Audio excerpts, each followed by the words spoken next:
Hey guys, Brian with Cajun Cardboard coming at you from the great state of Louisiana with another Explore the Card episode number 46 featuring Michael Jordan insert or parallel card from the 90s. And today's card is none other than the 1997 Stadium Club Hardcourt Heroics card number H1 that you see featured on the thumbnail on your screen. There is a members only parallel of this card, which we will touch on a little bit today, but primarily we're talking about this base copy of the Hardcourt Heroics insert from the 1997 Stadium Club set. As always, I like to start with showing you guys what I own so you can understand that I'm coming you from a transparent perspective. I do own a few copies of this card. We'll hit the slideshow here and I'll share you pictures of what I have in my vault. First and foremost, I have this pretty fascinating little members only parallel of the Hardcourt Heroics in PSA 10 condition. This card is a Pop 3.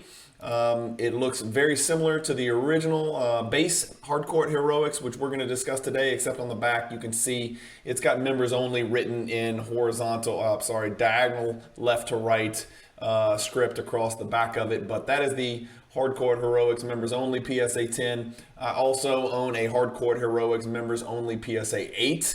I also own a regular Hardcourt Heroics PSA 8. I haven't really discussed this much, but I've actually started a little baby Michael Jordan PSA 8 collection where I'm trying to collect as many Michael Jordan inserts and parallels from the 90s in PSA 8 condition. Normally I'm chasing the PSA 10s and BGS 9.5s, but I'm going to create a secondary Michael Jordan PSA 8 PC. And then lastly, of course, I own the 1997 Stadium Club Hardcourt Heroics insert in a regular PSA 10 slab as well. So that's what I have. That's what I own. So now you know. I have got the checklist pulled up for the 1997 Stadium Club set, basketball set. It is 240 cards.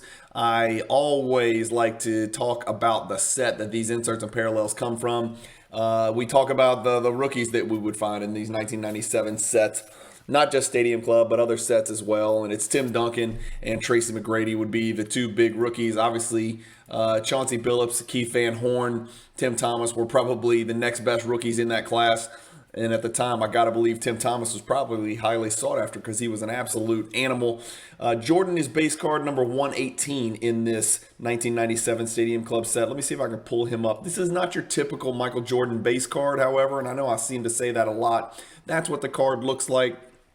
It is, again, it's card number 118 in the base set. It is last sold was $660 in April of this year. The pop is only $79. Again, that's pretty rare when a Jordan base card hadn't sold in almost a little bit shade over 6 months.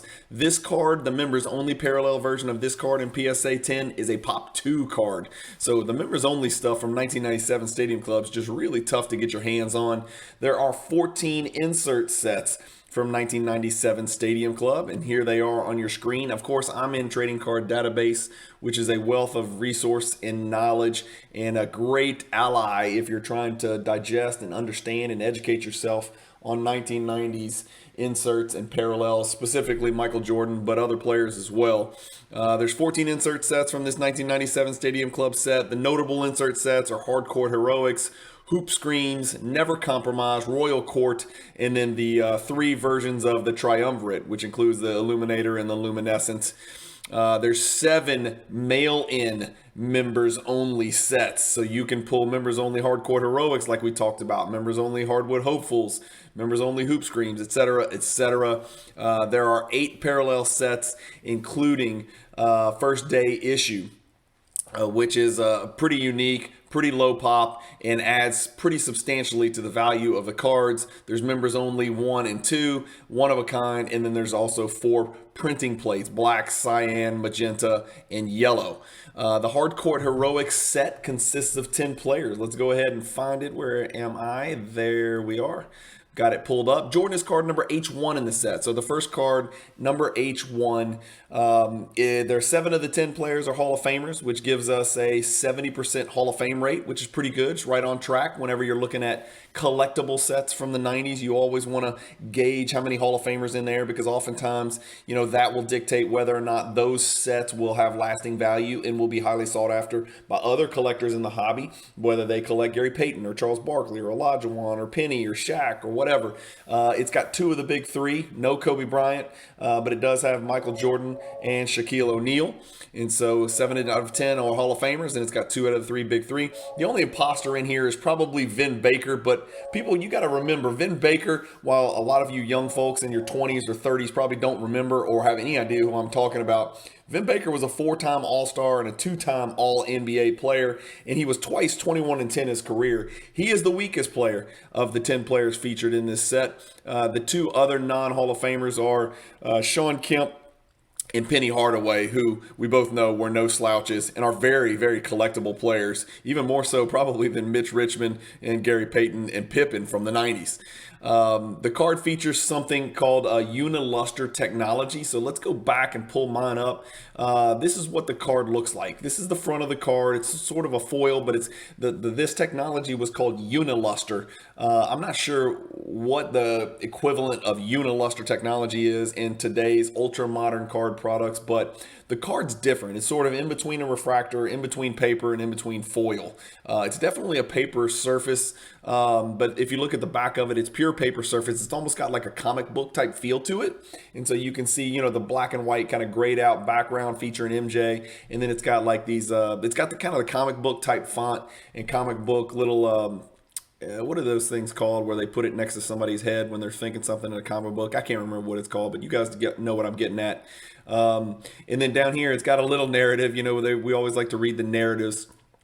These are the all-time Bulls franchise rankings. Jordan is first all-time in points, even back in 97, first in assists, first in steals, and look at Pippen being second in each of those 3 categories as well. Part of that is those 2 guys were absolute phenoms, and the other part of it is the Bulls sucked ass for decades before this, and they were never any good.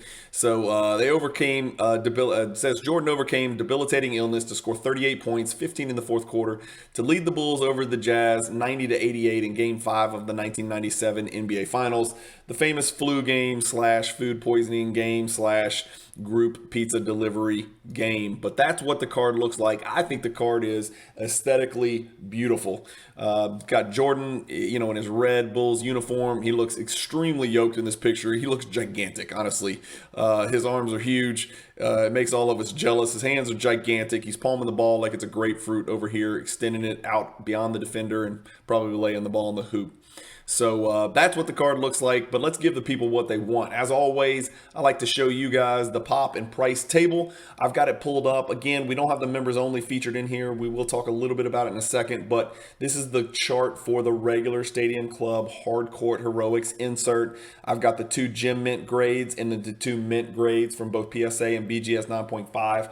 I don't feature SGC, CSG, tag, or HGA, because time is limited, and I want to make sure you get the information that you can use to educate yourself on the card like I'm doing, and then maybe pursue the card if that's something that you intend to do. So we've just got these 4 grades. Sorry, I have to pick and choose. What stands out to me on this table, the first thing that stands out is going to be the pop in the gem mint condition. The PSA 10 is only 30, and the BGS 9.5 is a paltry 5. If you look at those gem percentages, the third column where it says percentage total, that is the percentage likelihood of a card grading a gem based on the total number of cards submitted to that company for grading. And so 8% have received a PSA 10 grade, and 4% of those cards submitted to BGS 9.5 to BGS have received a BGS 9.5 grade. Those are very low gem percentages. Anytime you're in the single digits, it makes the card a little bit more meaningful and creates a little bit more scarcity. This was a very tough chart to put together. The card itself is not in Card Ladder in the database itself, but Card Ladder has a feature called Sales History. For those of you who are Card Ladder Pro members, when Card Ladder 2.0 rolled out, it came with Sales History, which basically rendered for me any other sales data pricing tool meaningless and superfluous, because I use Card Ladder Sales History for all of my data sourcing needs.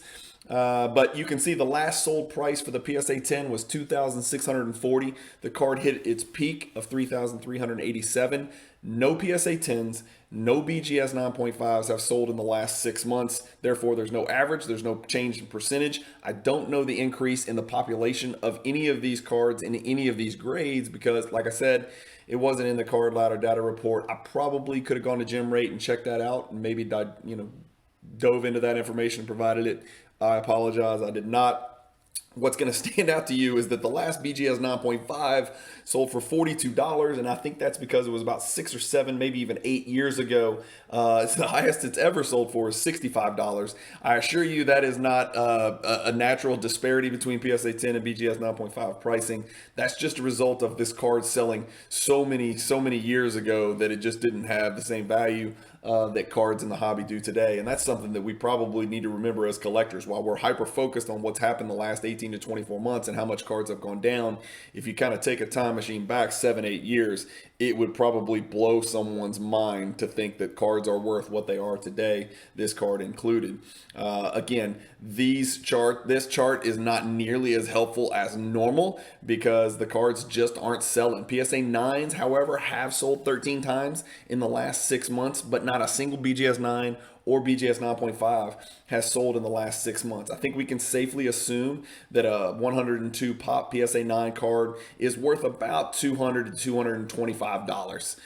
It's up actually 12% over the last 6 months. It started at a base price of $181 in early May, and then most recently, a few weeks ago, sold for I think $203, and so it's up about $22. So nothing crazy there. Very affordable card. If you just like the card and you watch this episode and you're like, you know what, I want to get one of these Hardcourt Heroics, I suggest checking out a PSA 9 or a BGS 9 copy because super affordable for a really good, unique, oftentimes forgotten about Michael Jordan insert card from the 90s. Now, I will tell you, there are 3 PSA 10 members only Hardcourt Heroics, and there are no BGS 9.5 Hardcourt Heroics members only. There are also, by the way, no BGS 10 or BGS Black Label Hardcourt Heroics regular or members only.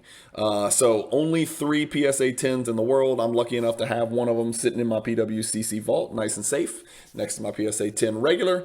Only 17 members only Hardcourt Heroics have ever even been graded.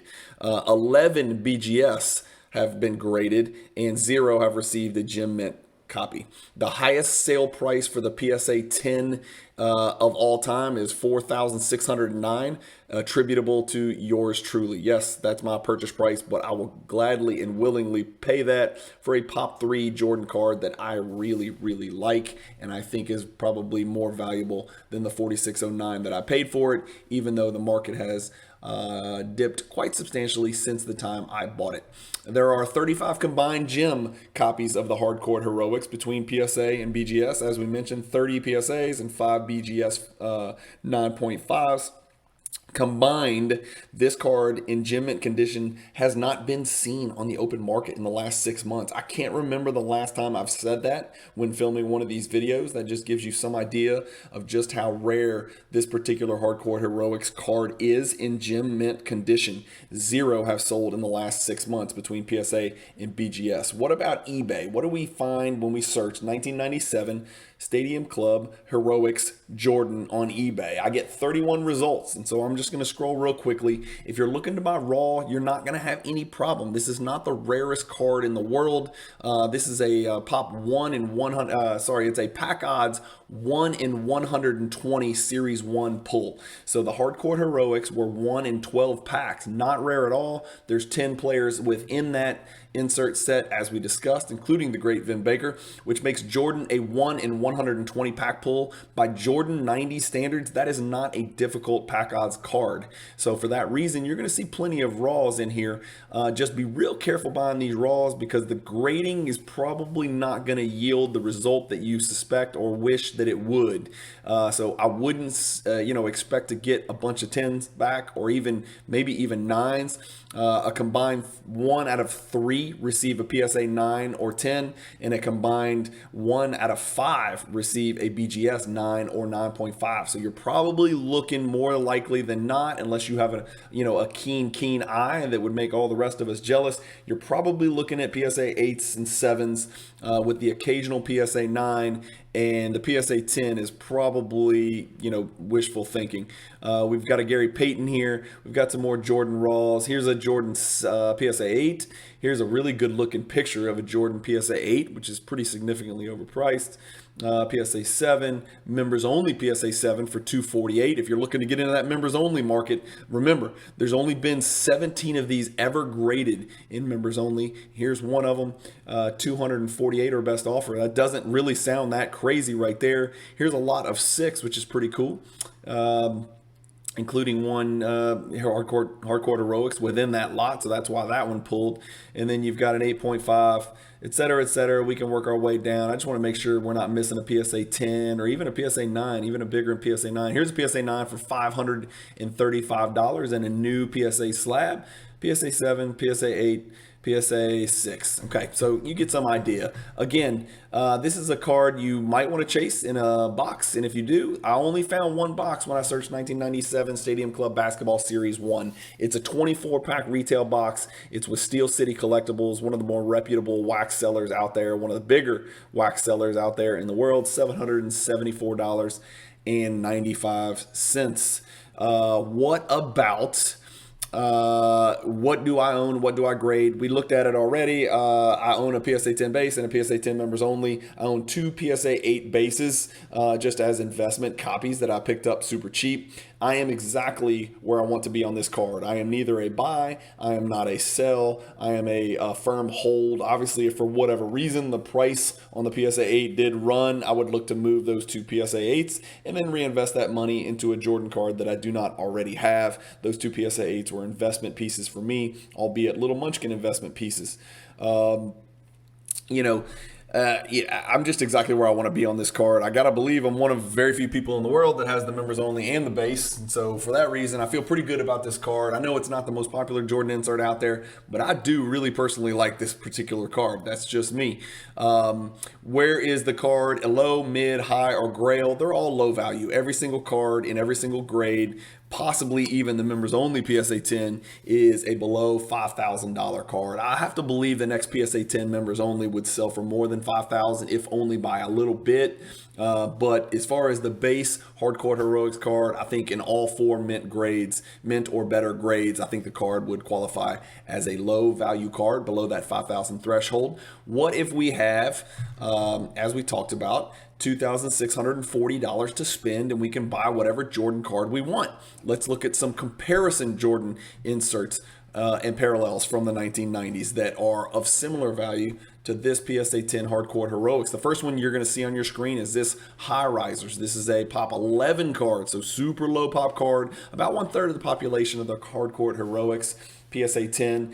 You can see this one last sold for $2,400 back in 2021. I'm also a huge fan of this card from the prior year of Stadium Club. Another card of commensurate value is the 1997 Generations Refractor die cut. Good looking Jordan card right there. It's an insert parallel. It's an insert because it's an insert, and it's a parallel because it's a refractor of an insert. And so that card is a pop 37 card. And then lastly, of similar value, is the competitive advantage that a lot of you guys may be familiar with. This die cut Jordan card featuring these, Roman Collins with the crowd in the background. Jordan getting his jumper off with the competitive advantage logo right up here at the top. Pretty cool, unique looking card there. That's a little bit higher, pop 44 card right there.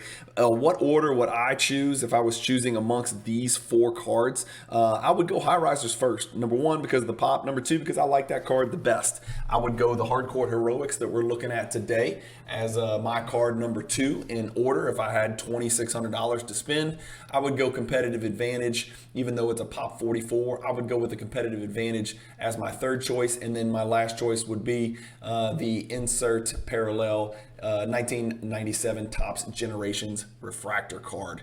On the Cajun cardboard scale of Jordan card relevance, I give our Hardcourt Heroics card that we're looking at today, I give it a 6 out of 10, fellas. That's just my opinion. It's not the most meaningful card. It's probably very middle of the road. The pack cards aren't too tough. The condition sensitivity of the card makes it I think it's probably still even a little bit undervalued. That's just my personal opinion. We looked at those 4 cards. I mean, again, to each his own. The Jordan world is what you make it, but I really like the eye appeal of this particular card. And so for that reason, I give this card a 6 out of 10, anywhere between a 5 and a 6, maybe even a 5.5, something like that on a scale of 1 to 10. Let me know in the comments what you guys think about this card. And just generally speaking, what you think about, the members only being only a pop 3. Hopefully this is a card that not many of you were familiar with, and that's kind of one of the purposes of these videos. It's not only to entertain, but it's also to educate. I know every time I film one of these videos, it's an education for me, and I learn a little bit more about Michael Jordan cards from the 90s and the sets that those cards derive from. Let me know in the comments what you would like me to feature in episode number 47 of Explore the Card.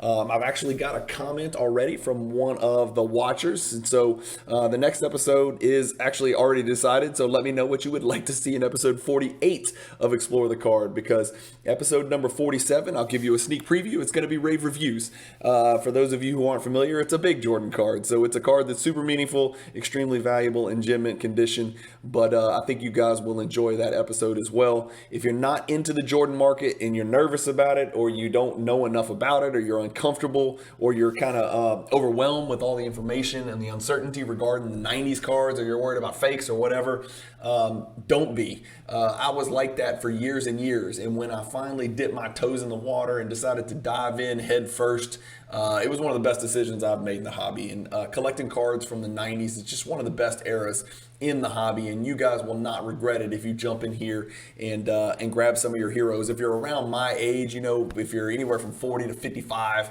and I'm square in the middle of that age range, you're going to love collecting cards from the 90s because it's nostalgic. It's some of the greatest players that ever lived, and some of the greatest products and inserts and parallels that have ever been produced.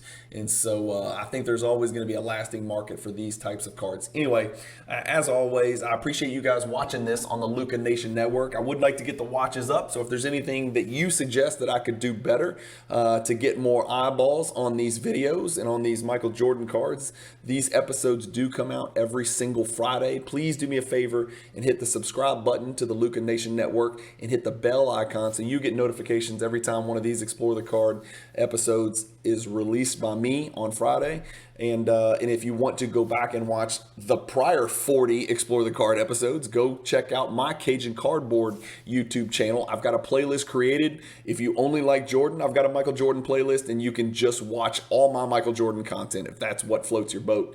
So make sure you're subscribed and you're receiving notifications for the Luca Nation Network and the Cajun Cardboard channel, and all podcast platforms as well for the Luca Nation Network. That's another nice perk of the Luca Nation Network, is that a lot of the videos that you see are also available on podcast if that's how you do your thing. So anyway, happy Friday. Thank you guys for watching. I hope you have a great weekend. I hope your fantasy football teams win. If you're watching basketball, enjoy the games. Spend some time with your family and have fun this weekend. As always, thanks for watching. Keep collecting. Stay positive in the hobby. And peace.